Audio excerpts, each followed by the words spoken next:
가상자산 인증평가를 강화해 투자자 보호에 나서야 한다는 목소리가 높아지고 있습니다. 다양한 기관들이 참여할 수 있게 하고 경쟁을 촉진해 제대로 된 평가를 독려해야 한다는 겁니다. 이민재 기자입니다. 지난 주말 카카오 데이터 관련 전산센터 화재로 일부 가상자산 거래소 거래 시스템 접속이 제한됐습니다.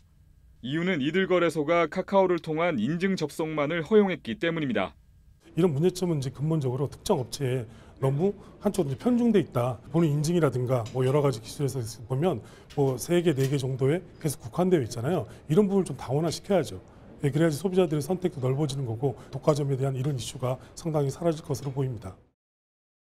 이런 문제는 전산장애에만 국한된 게 아닙니다. 대표적으로 디지털 자산 관련 인증평가, 공시 등에서도 편중에 따른 쏠림 현상이 부각됩니다.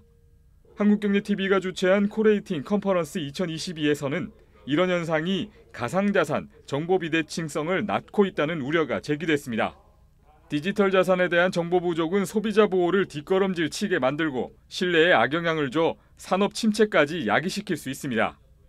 디지털 자산법에서 위험을 분산하고 부실을 막기 위한 가상자산 인증평가 다원화, 다변화 등이 잘 담겨 있어야 한다는 지적이 나오는 이유입니다.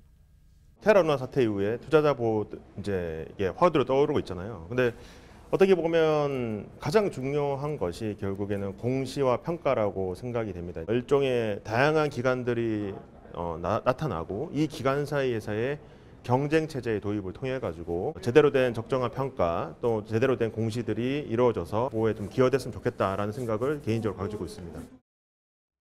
현재 정부가 블록체인과 가상자산, 산업 육성, 소비자 보호를 위한 제도 관련 논의를 진행하면서 디지털 자산법에 대한 윤곽이 점차 드러나고 있는 가운데 업계에서는 위험 관리를 위한 다원화 대책의 필요성에 대한 목소리가 갈수록 커지고 있습니다.